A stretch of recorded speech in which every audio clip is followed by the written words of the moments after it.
Well, greetings, Boise State fans. Welcome on in. Happy Monday. Bronco Nation News live here at BroncoNationNews.com. It's Mondays with Mallory, so we're broadcasting live today on the social media channels of both Bronco Nation News and KTIK 95.3 FM, The Ticket.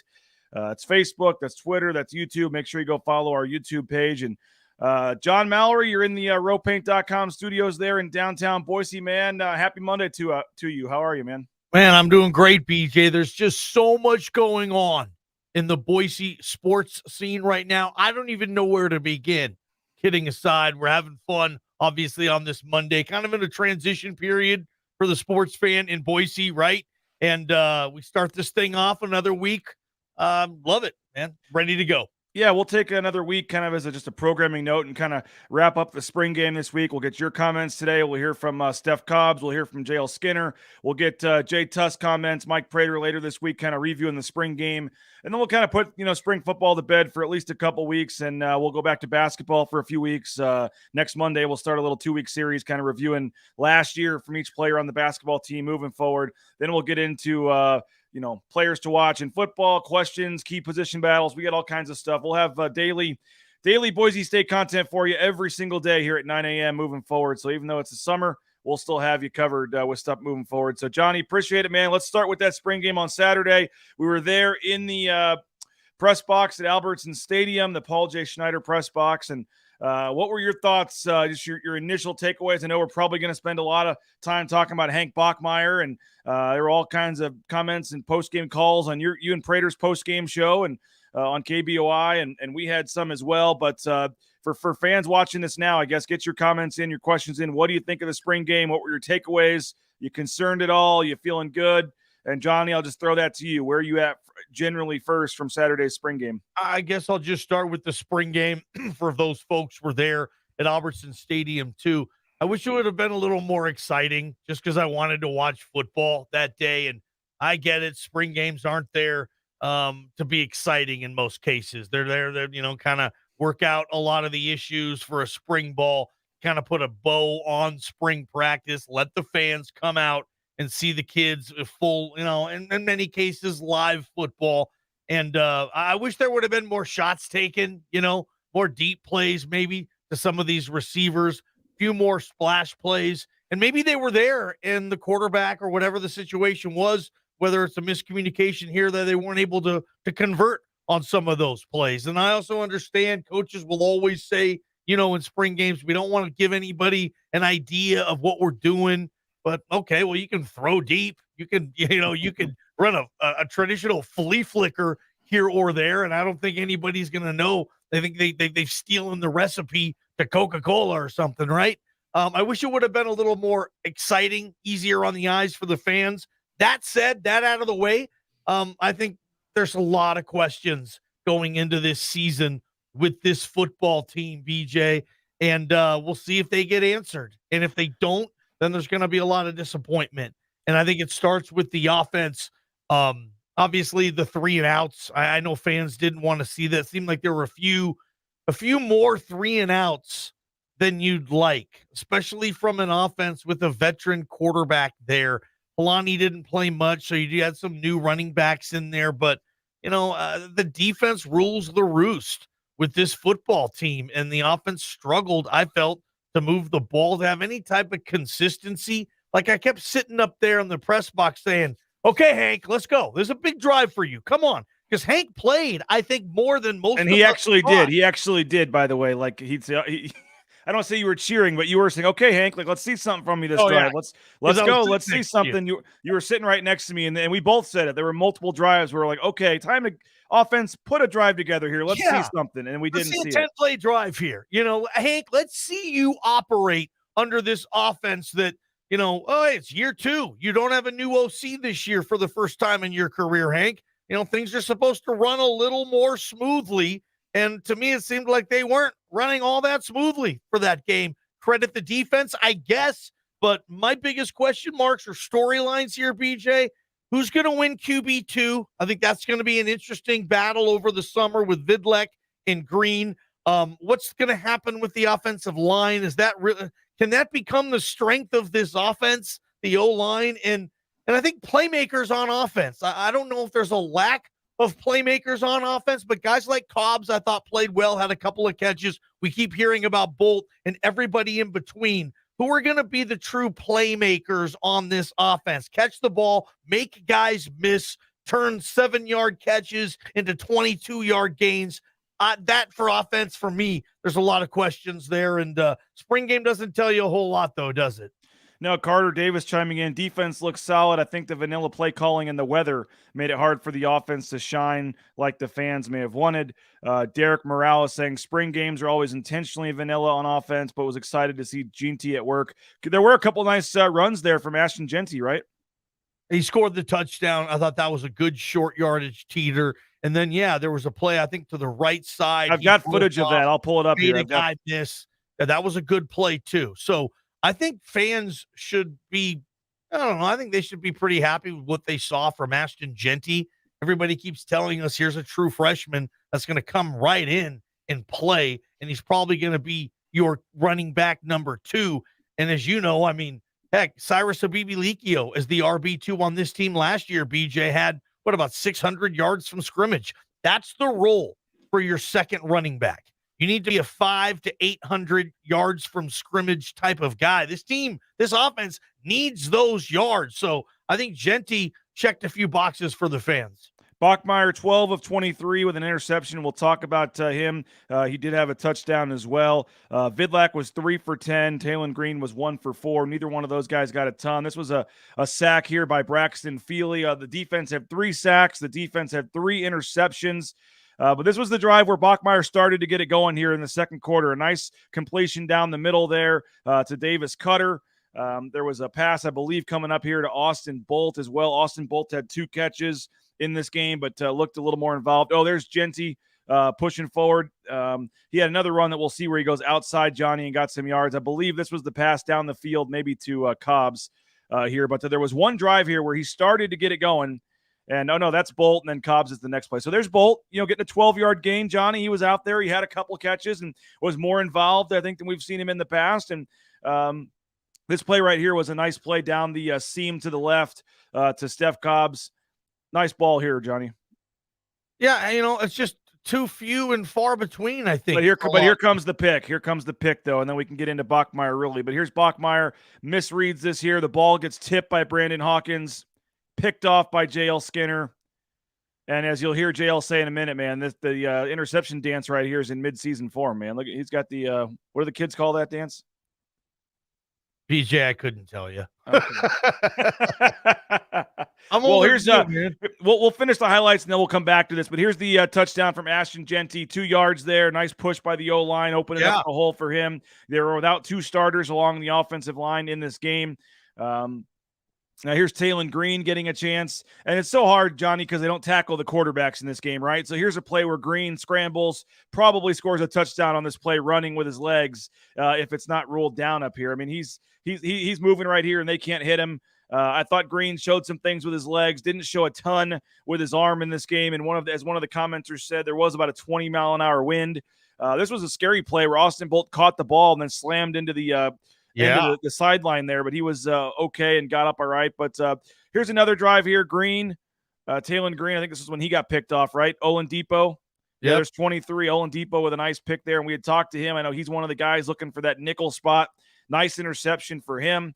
And but let's go back to Bachmeier. You had the interception here, which we can show again. What was your take? Again, 12 of 23. You can't make this throw in the red zone, though. No, the linebacker's right there, and Tim Plow's going to tell him that, and Hank should probably know that. I mean, the linebacker was right there. That's a throw that he's probably not being encouraged to make, okay? I mean, Brett Favre has a laser. Maybe I will say this. Look at this. Look at this. Squeeze that in. Come on, look at there's the. I mean, look, Cutter's open, right? If he throws it faster.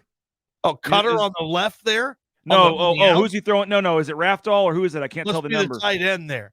Sure, if you can get that in there on the 5-yard line, yeah. Sure, throw the ball a little earlier in timing, but I think in most cases the linebacker's playing center field right there. He wants you to throw that ball, and look, anyway, that's a throw Hank's going to want back, no question. He knows that, and that's just another throw. I don't know. We'll see. I mean, going into year 4. I would have liked to see more out of a veteran quarterback. I guess you said, what, 12 for 23, one touchdown, one interception, 100 and something yards? 105 yards. And kind of a Hank game, isn't it?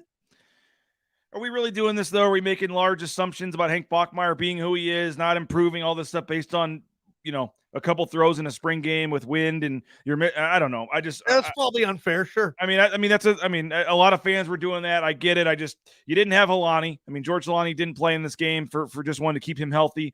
I guess he returned one punt, but you didn't have Caples and Bowens, two of your top four receivers that you're counting on. You didn't have two of your all conference linemen, John Ojukwu, and Ben Dooley. You didn't have Riley Smith, your top tight end. So you're without, literally 4 or 5 key offensive pieces. Plus, you're playing in windy conditions, and like you said, there was a pretty vanilla playbook. So, I don't know. I'm not saying Hank Bachmeier is going to win the Heisman next year. I don't know if I'm ready to, we already had folks saying, someone said, "Oh, does Avalos have the stones to start Talon this year?" I mean, I don't know if we're there yet. One of those guys have won the job. Hank's the best quarterback in that room. One spring game performance. One spring game, is not going to change my opinion on Hank Bachmeier. But, I mean, you do bring up a point, Johnny. I mean, just in general about Hank Bachmeier. I mean, just going into year 4 as a starter and needing him to take that step forward. We've heard a lot about how much more comfortable he is in Tim Plow's offense and year number 2 there. And sure, would you have liked to see him gone 17 for 18 for 3 teeters, as you say? I mean, yeah, you would have loved to have seen that, but we didn't. But, where are you big picture on Hank Bachmeier? I think he told me in the press box or maybe afterwards, he is who he is at this point. Who is Hank Bachmeier? No, I do think he can get better. I mean, in college, you got to get better every year, and last year he was better than the previous 2 years. He was statistically. And I love his leadership and I love him as a kid and as a person with this program. He does a terrific job in checking all those boxes. It's just, I would think for this team to win 10, 11, 12 games in the regular season, I think Hank needs to play at a first team all Mountain West caliber level at quarterback. I think if this team's going to win 10 plus games, I think Hank Bachmeier needs to be in the conversation for, hey, who's the best quarterback in the Mountain West this year? Where's Hank rank on that list? And I don't think he was last year with Carson Strong, with Jake Haener, just to name a couple of guys who were on those teams. I think that needs to be Hank this year. And you know what? It probably will be, I guess. It should be. He's year 4. He's the senior signal caller in this conference now, with the being a fourth year starter. And you're right. He had a lot of issues on Saturday that would take away from the opportunity to go out there and light up the blue. You're right. Bowens and Caples not playing, I think, is a big factor. Those are 2 key receivers, or at least they need to be key receivers in this offense. Helani, it's like, okay, we don't even expect Helani to play much anymore, do we? Like, we knew he wasn't going to play much in the spring game because the preservation element of George Helani, I think, is right there front and center. They need him, certainly with the depth that backfield doesn't have. So we didn't see much Helani. But, I mean, are you counting on Helani to play every game next year? I hope so. I think Hank is hoping so. I think you need that. If this comes down to a thing where, okay, sorry, Hank, we need you to bail everybody out. Okay, we see that in football a lot. We're down a couple of linemen. We're down a couple of receivers. Running backs banged up. Our pets' heads are falling off. BJ, Hank, you just got to take care of it and win us the game because you're the best player on the team. I haven't seen that yet. We'll see if we see that next year, if they need it next year. I thought they needed it in certain situations last year, and you didn't get it, and you end up 7-5 at the end of the year. It's tough, man. Hank's going to be under a lot of scrutiny from the fan base and the media in this town. It's going to be an interesting season for him, no question. And it's just he's got to play at an all-conference caliber level, and we'll see if he can.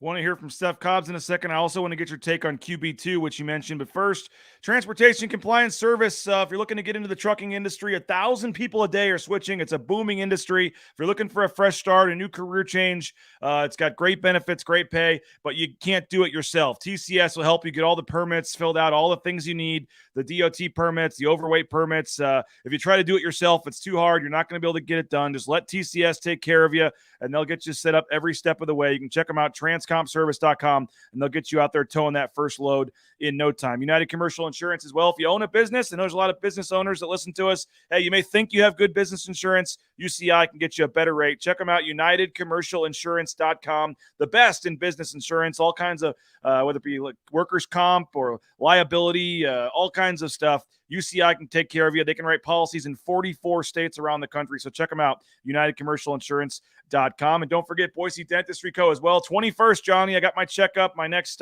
cleaning on the 21st at Boise Dentistry Co. with Dr. Chris Minert.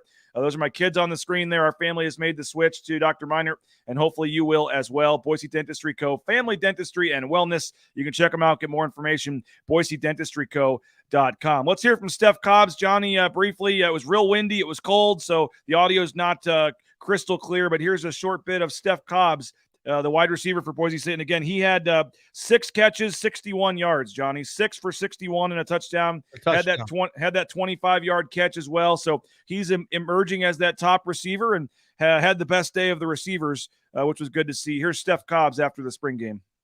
Steph, there's been so much talk about you stepping into the spotlight as the number 1 receiver. You lead the team in receiving yards today. You get that first touchdown of the season. How'd that feel? It's just good. It feels good just being out here to come out here and be able to work with my family, man, my brothers. That's a great defense we go against. So I just, try to compete every day and try to give them a good look every single time I go on the field with them. Overall, what did you think of the offensive performance today? We can always work on some stuff, but we had a good spring as a whole. We can always come back and continue to get better when we come back for summer and just continue to grind. Who's given you the most trouble on the defense this spring? They all working, man. It's all you got bigs and LaBeouf on the outside. They're gonna give you the best work, and then the 2 safeties, y'all already know. Those are the best safeties I believe we faced in a while. So the whole DB unit just give us good work the whole spring. Can you kind of give a rundown of what you saw this spring from Hank, Talon, and Sam? Growth, a lot of growth. I've seen Sam. He's new, but Sam has a lot of talent, a great arm. And Talon and Hank both just growing, getting more mature, stepping into that leader role and helping lead this offense. What you see from Ashton Genty this spring? You think he can come in and help you guys right away? Oh, facts. He's from Texas, so you already know what that is. But he's an explosive runner.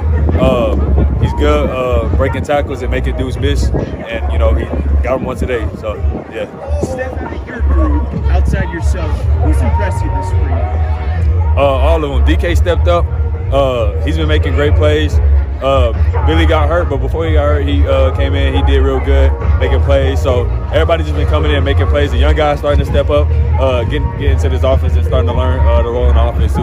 What's kind of the mindset of this team now? You got one more practice, I know Monday, but then you go into summer camp, for the next couple of months. What's the mindset before, the motivation as you guys get ready for fall camp in August? Matter of fact, Avery just talked to us. He talked about being grateful for what we have coming up. So spring is over now, but we continue to work, and the summer gonna continue to work, and that's just knowing what the season has a hold for us. That's our motivation, just knowing the possibilities we have. We continue to work, continue to get better each and every day.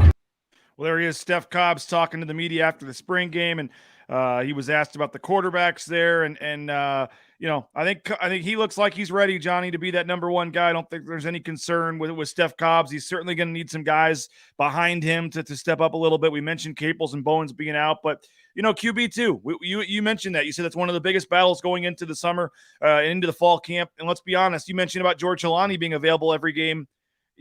Hank Bachmeier being available to start every game, I don't think it's a guarantee given his injury past, given his, tough. He's very tough, but he takes a lot of big hits. And obviously had the knee injury last year and tried to play through it. But I just think if there was an over-under on, 11 and a half regular season starts for Hank Bachmeier, I think you'd probably take the under, right? You probably think Hank Bachmeier misses a game this year. So Sam Vidlak got the first 2 series with the number 2s.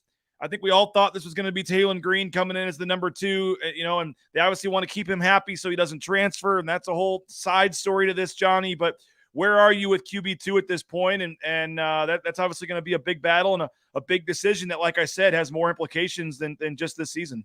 As down as, folks were on Hank's performance, 12 of 23 in this thing, that looks like Aaron Rodgers compared to the backups, right?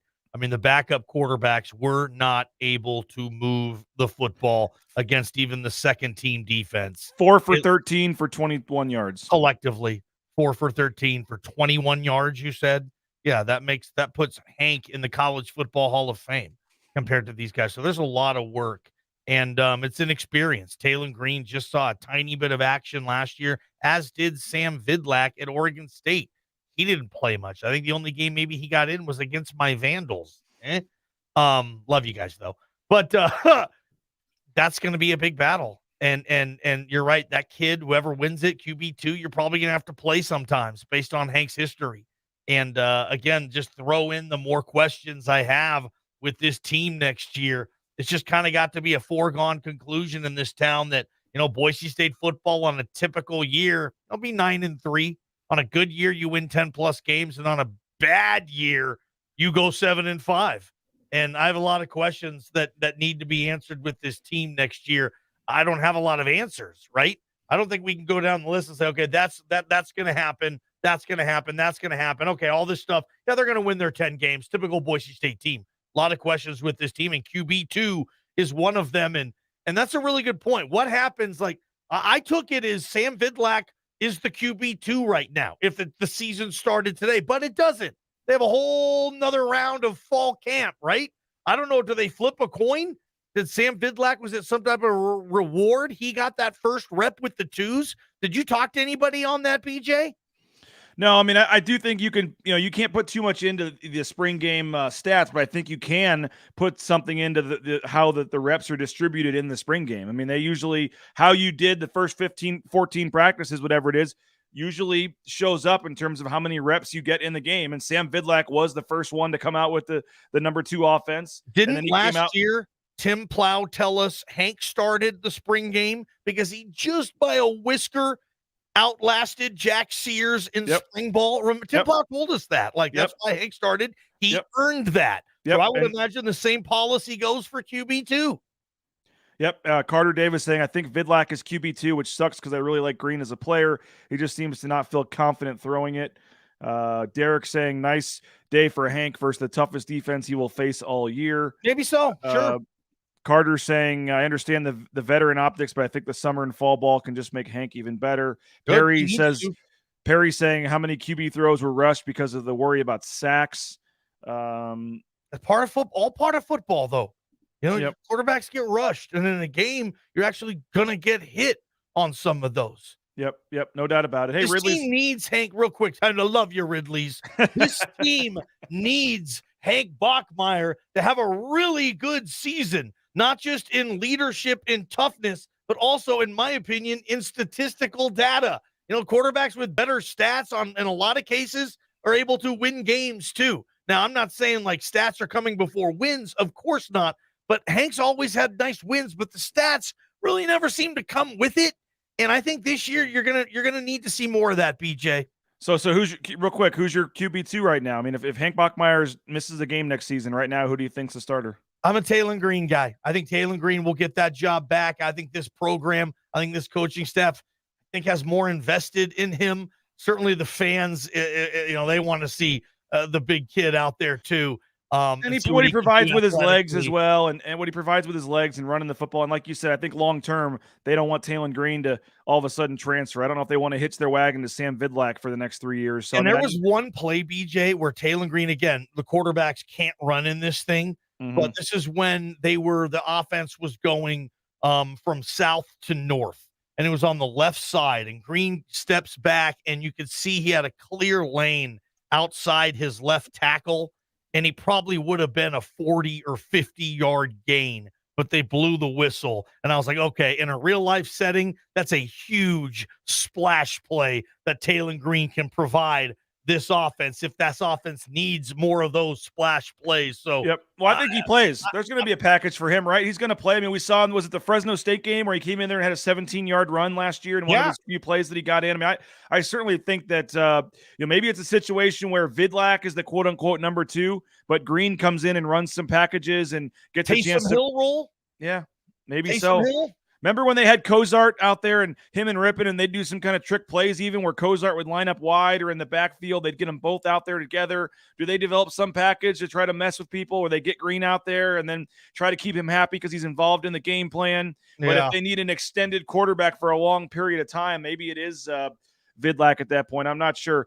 Ridley's Family Markets, shopridleys.com. They got 13 Idaho locations. The Cuno location I frequent often. They got the at-home shopping, the Skip app, all the great stuff there. So check them out, shopridleys.com, to find the location near you. And they're big supporters of Bronco Nation News and have been of myself for a long time. So we appreciate the fine folks at Ridley's Family Markets. The Blue and Orange store as well. Johnny, I just got the gift cards. I need to say, if you won the basketball tournament, we did a March Madness pool. If you finished first, second, or third, you need to reach out to me, because the way ESPN does it is I can see your username, but I have no way of contacting you. So if you won first, second, or third, we have gift cards for you to the Blue and Orange store. Reach out to me, and we'll get them to you, theblueandorangestore.com. You can get all that Nike gear, all the new Boise State jerseys online, or you can check them out at the Boise Town Square Mall. We appreciate them as well. And Johnny, we got that golf tournament coming up, man. I know you're excited. Play Timberstone. Go out to Timberstone. They got the best greens in the valley. I'll be out there once this weather warms up playing. So if you're looking for a course to try in the valley, Timberstone's a great one, and we appreciate their support. And it's not really – everyone thinks it's a far drive because it's Caldwell. It's really not that bad. It's only about 30 minutes from the Flying Y, and they're hosting our tournament, which we have signups available now for foursomes, for whole sponsorships. We're starting to fill up. So if you want to get in, go ahead and join now. Coach Rice will be out there. Coach Burns, Coach Duryea. Nick Duncan is playing, I've been informed. Brian King, a former player as well. We got Kalen Downs, women's golf coach. Dan Potter, men's golf coach. All kinds of great stuff we're working on. Matt Bauscher, Mike Prater, Jay Tuss, John Mallory. The whole gang's going to be out there. It's going to be a lot of fun. And Johnny, I did just our newest sponsor of the golf tournament right there, Tin Roof Tacos. So if you're a fan of Tin Roof Tacos, they'll be delivering one of the holes. They'll just be set up giving out free tacos to folks. So we got Chef Wally's going to be out there giving out food. I mean, it's going to be a who's who. Good. It's going to be a who's who in the Boise sports media and just the local scene. So if you're wanting to play, BroncoNationNews.com, click on the golf tournament tab, and you can also just go ahead and email me, Rains@BroncoNationNews.com, Rains@BroncoNationNews.com. We got about a minute left here, John. Brock is saying, is this Plow's last season to prove himself at the D1 level? Perhaps heavy load on the QB isn't the answer. That's another one of my big questions. You know, Tim Plow. Like this team, this football program for me, I have a ton of questions with this season. And obviously Tim Plow in this offense is a big question too, BJ. It's great for being in the sports radio world, right? It's great for being in the media. Oh, we're going to have 25 questions. We're going to have plenty of time all off season for you and I to discuss the questions, and maybe we'll try to line it up so some of your big questions are on the days we're talking about it. Maybe we'll compare our list here. But there's a lot of questions around this team. We mostly focus on the offense today. The defense did have 3 picks in the game. Maybe Jay Tuss and I will focus on the defense more tomorrow and hear from Jay Skinner. But I know you and Prater will be, and JP will be breaking it down, man. 3 to 6 today. On KTIK.com, the KTIK app, 95.3 FM, 1350 AM. So always appreciate you joining us on a Monday, Johnny. Great stuff, and was fun sitting by you in the press box. And we'll be listening 3 o'clock today, man. Thanks, BJ. There he is, John Mallory, KTIK Radio. And listen to him and Prater. They'll break it all down 3 to 6 today on KTIK with Prater in the ball game on Idaho Sports Talk. So thanks for everybody for checking us out. Thanks for JP helping get us going in the studio. And we will talk to you later. Bronco Nation News, BroncoNationNews.com.